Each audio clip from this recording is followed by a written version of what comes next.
ഇന്ന് നമ്മൾ തയ്യാറാക്കാൻ പോകുന്നത് കക്കയിറച്ചി റോസ്റ്റ് ആണ്. വെറും കക്കയിറച്ചി റോസ്റ്റ് അല്ല, ഷാപ്പിലെ രീതിയിലാണ് ഇന്നത്തെ നമ്മളുടെ കക്കയിറച്ചി റോസ്റ്റ്. ആദ്യമേ ഞാൻ കക്കയിറച്ചി എങ്ങനെയാണ് ക്ലീൻ ചെയ്യുന്നതെന്ന് കാണിക്കാം. അതിനുശേഷം കക്കയിറച്ചി റോസ്റ്റ് കുക്ക് ചെയ്യുന്ന പ്രോസസ്സും കാണിക്കാം. ഇവിടെ ഞാൻ 1 കിലോ കക്കയിറച്ചിയാണ് കുക്ക് ചെയ്യാൻ വേണ്ടിയിട്ട് എടുത്തിരിക്കുന്നത്. ഇനിയിപ്പോൾ നമുക്ക് കക്കയിറച്ചി ക്ലീനിങ് എങ്ങനെയാണെന്ന് നോക്കാം. നമ്മൾ ആദ്യമേ കക്കശാലം വെള്ളത്തിലിട്ട് വയ്ക്കുക. അതിനുശേഷം ഒരു കക്ക എടുക്കുക. അതിൻ്റെ കാണാൻ പറ്റുന്നുണ്ടോ? അതിൻ്റെ ഈ വയറിൻ്റെ ഭാഗം ഉണ്ടല്ലോ, ഇവിടെ ഒന്ന് ജസ്റ്റ് പ്രസ് ചെയ്ത് കൊടുക്കുക. അപ്പോൾ അതാണ്ട് ഈ ഒരു കറുത്ത സാധനം വന്നതുണ്ടോ, അതാണ് അതിൻ്റെ വേസ്റ്റാണിത്. ഇത് മാറ്റിയിട്ട് വേണം നമ്മൾ കക്ക ഫ്രൈ ചെയ്യാനായാലും റോസ്റ്റ് ചെയ്യാനായാലും എന്തിനായാലും കൂട്ടാൻ വയ്ക്കാൻ എടുക്കുമ്പോൾ ഇതുപോലെ ക്ലീൻ ചെയ്തിട്ട് വേണം കക്ക എടുക്കാൻ. ഇനി ഇതുപോലെ ഈ ബ്ലാക്ക് കളറിൽ ഈ വേസ്റ്റ് മാറ്റിയതിന് ശേഷം നന്നായിട്ടൊന്ന് നാരങ്ങാനീര് ഉപ്പും ഒക്കെ ഇട്ട് ഒരു 5-6 വെള്ളത്തിൽ കഴുകണം. കാര്യം ചേറ് കാണും, അത് നമ്മുടെ വയറിനൊക്കെ അസുഖം ഉണ്ടാക്കും. ഇപ്പം ഞാൻ കക്കയിറച്ചിയെല്ലാം നന്നായിട്ട് ക്ലീൻ ചെയ്തെടുത്ത് വെച്ചിട്ടുണ്ട്. ഒരു 6-7 വെള്ളത്തിൽ നന്നായിട്ടൊന്ന് ക്ലീൻ ചെയ്തെടുത്തതാണ്. ഇനി നമുക്ക് ഇതിലേക്ക് ഒരു 1/2 ടീസ്പൂൺ മഞ്ഞൾപ്പൊടി, 1 ടീസ്പൂൺ മുളക് പൊടി, ശകല ഉപ്പ്, ഒരു 1/2 കപ്പ് വെള്ളം, ഇത്രയും ഒഴിച്ച് നമുക്കൊന്ന് കുക്ക് ചെയ്യണം. ഇത് നമുക്ക് അടച്ചു വെച്ചൊന്ന് കുക്ക് ചെയ്യാം. 1/2 കപ്പ് വെള്ളം മതി, വെള്ളം ഒരുപാട് ആവണ്ട. കാര്യം കക്കയിൽ നിന്ന് തന്നെ വെള്ളം നന്നായിട്ട് ഇറങ്ങി വരും. ഇനി നമുക്കൊരു 10-15 മിനിറ്റ് നേരം അടച്ചു വെച്ച് കുക്ക് ചെയ്യാം. ഇപ്പോൾ ഒരു 5 മിനിറ്റ് കഴിഞ്ഞിട്ടുണ്ട്. അതുകൊണ്ട് നന്നായിട്ട് കക്കയിൽ നിന്ന് വെള്ളം ഇറങ്ങിയിട്ടുണ്ട്. ഈ വെള്ളം വറ്റി വരുന്നിടം വരെ നമുക്കിത് കുക്ക് ചെയ്ത് കൊടുക്കാം. ഇപ്പം അതുകൊണ്ട് 10-15 മിനിറ്റോളം ആയിട്ടുണ്ട്.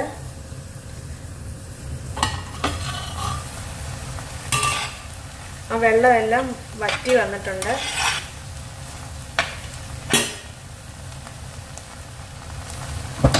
ഇനി നമുക്ക് തീ ഓഫ് ചെയ്ത് കൊടുക്കാം. നമ്മുടെ കക്കയിറച്ചി നന്നായിട്ട് വെന്തിട്ടുണ്ട്. അതുപോലെ ഈ നിങ്ങൾക്ക് മൺചട്ടിയിലോ അല്ലെങ്കിൽ ഇരുമ്പിച്ചട്ടിയിലോ ഒക്കെ ഇതുപോലെ നമ്മൾ ആദ്യമേ വെള്ളം ഒഴിച്ച് മഞ്ഞൾപ്പൊടിയും മുളക് പൊടിയും ഉപ്പും ഒക്കെ ഇട്ട് നമ്മൾ കുക്ക് ചെയ്യും. അത് ശകലം ഒരു 10-15 മിനിറ്റ് നേരം നമ്മൾ കുക്ക് ചെയ്താലേ അത് നന്നായിട്ട് വെന്ത് കിട്ടത്തുള്ളൂ. അതിന് പകരമായിട്ട് നിങ്ങൾക്ക് കുക്കറിൽ വേണമെങ്കിലും കുക്ക് ചെയ്തെടുക്കാം. ഒരു 2 വിസിൽ കേട്ട് കഴിയുമ്പോഴത്തേന് പ്രഷർ നന്നായിട്ട് പോയതിന് ശേഷം എടുക്കുകയാണെങ്കിൽ കുക്കറിൽ കക്കയിറച്ചി നന്നായിട്ട് വേവിച്ചെടുക്കാൻ പറ്റും. ഇനി നമുക്ക് ഷാപ്പിലെ രീതിയിൽ കക്കയിറച്ചി റോസ്റ്റ് തയ്യാറാക്കാൻ ആവശ്യമായ ഇൻഗ്രീഡിയൻസ് എന്തെല്ലാമെന്ന് നോക്കാം. അപ്പോൾ അതിന് വേണ്ടിയിട്ട് ഞാനിവിടെ 2 മീഡിയം സൈസ് സവാള കൊത്തി അരിഞ്ഞെടുത്തിട്ടുണ്ട്. പിന്നെ ഒരു ചെറിയ തക്കാളി,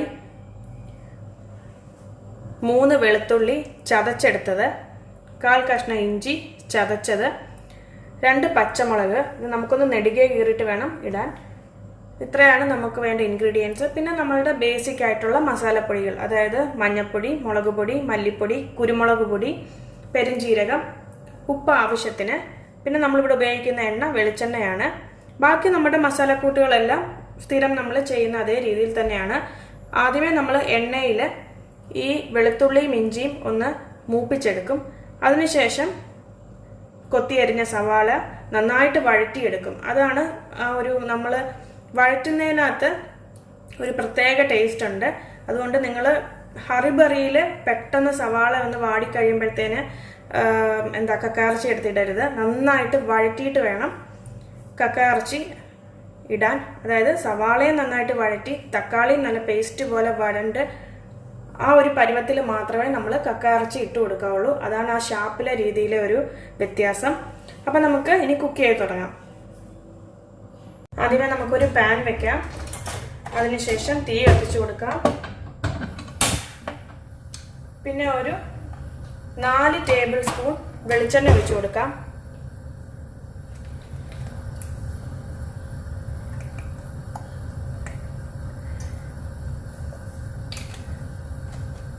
ആ എണ്ണ ഒന്ന് ചൂടായി വരുമ്പോഴത്തേന് തീ സിമ്മിലാക്കിയതിന് ശേഷം ഇഞ്ചിയും വെളുത്തുള്ളിയും കൂടെ ചേർത്ത് കൊടുക്കാം.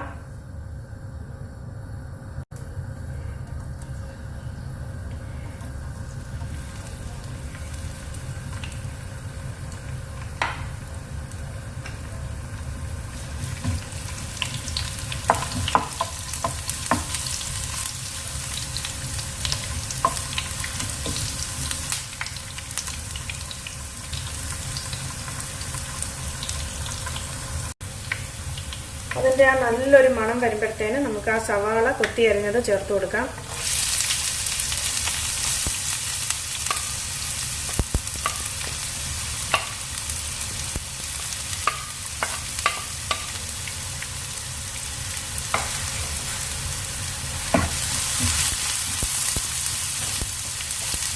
ശകലം ഉപ്പ് കൂടെ ഇട്ട് കൊടുക്കാം.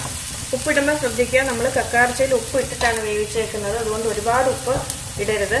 സവാളയിൽ ശകലം ഉപ്പിടുക.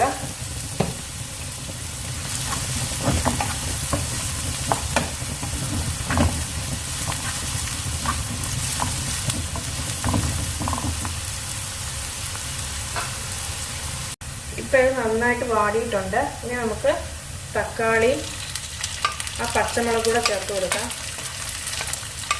നന്നായിട്ട് മിക്സ് ചെയ്യാം.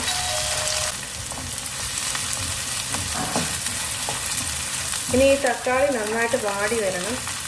ഇപ്പം നമ്മുടെ തക്കാളിയും വഴണ്ടിട്ടുണ്ട്. ഇനി നമുക്ക് മസാലക്കൂട്ടുകൾ ഓരോന്നായിട്ട് ചേർത്ത് കൊടുക്കാം. ആദ്യമേ മഞ്ഞൾപ്പൊടി, ഒരു ശകലം മഞ്ഞൾപ്പൊടി മതി. കാര്യം നമ്മൾ കക്ക ഇറച്ചിയിൽ മഞ്ഞൾപ്പൊടി ഇട്ടാണ് വേവിച്ചത്. ഇനി അതിൻ്റെ പച്ചമണം മാറുന്നിടം വരെ ഒന്ന് മിക്സ് ചെയ്യാം. അതിനുശേഷം മുളക് പൊടി 1 ടീസ്പൂൺ,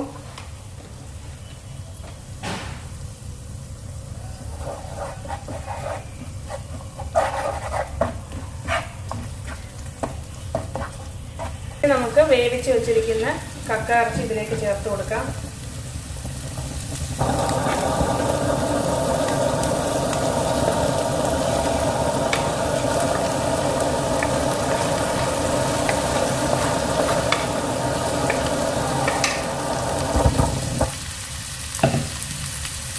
നന്നായിട്ട് മിക്സ് ചെയ്യാം.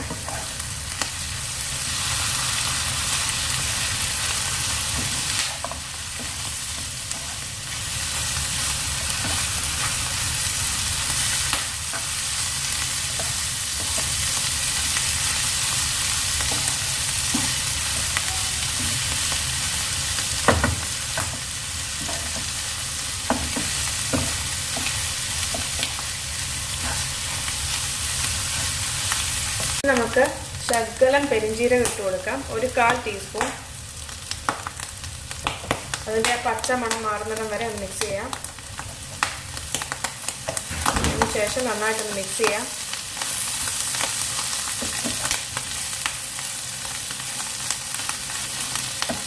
നിങ്ങൾക്ക് വേണമെങ്കിൽ പെരിഞ്ചീരക പൊടിയും ചേർക്കാം, ഇതുപോലെ പെരിഞ്ചീരകവും ചേർക്കാം. ഇനി നമുക്ക് കുരുമുളക് പൊടി ചേർത്ത് കൊടുക്കാം. ഞാനിവിടെ 1 ടീസ്പൂൺ കുരുമുളക് പൊടി ചേർക്കുന്നുണ്ട്.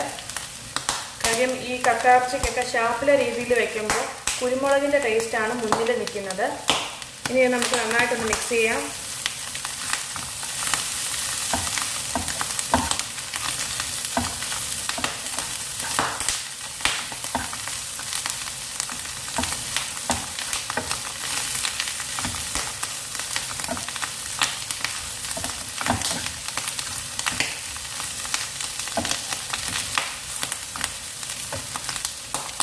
Last 1 teaspoon garam masala.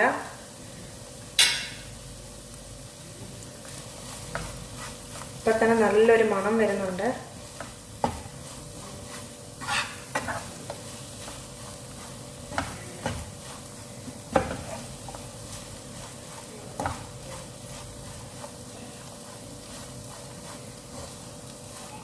നമ്മുടെ ആ സവാളയും തക്കാളിയും എല്ലാം നന്നായിട്ട് വഴണ്ട് ചേർന്നിട്ടുണ്ട്. ആക്ച്വലി ഇപ്പോൾ ഇത് കണ്ടാൽ കക്കയിറച്ചി മാത്രമായിട്ടാണ് എനിക്ക് ഫീൽ ചെയ്യുന്നത്. അതേപോലെയാണ് ഷാപ്പിലെ രീതിയിൽ. അതായത് നമുക്ക് ആ സവാളയും തക്കാളിയൊക്കെ അവർ അതിട്ട് വഴറ്റിന്ന് അറിയാത്ത പോലെയാണ്. അതുപോലെ പേസ്റ്റായിട്ട് വേണം, വഴറ്റി വേണം ഈ കക്കയിറച്ചിയൊക്കെ റോസ്റ്റ് ചെയ്യാൻ.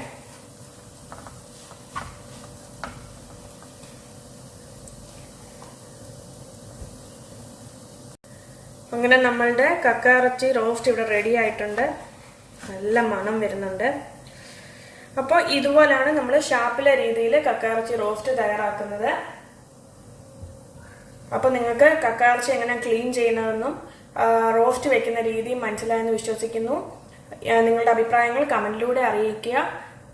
ഇതുവരെയും എൻ്റെ ചാനൽ സബ്സ്ക്രൈബ് ചെയ്തിട്ടില്ലെങ്കിൽ ഒന്ന് സബ്സ്ക്രൈബ് ചെയ്യുക. അപ്പോൾ നമുക്ക് ഇതുപോലെ പുതിയ പുതിയ റെസിപ്പീസുമായിട്ട് വീണ്ടും കാണാം. താങ്ക്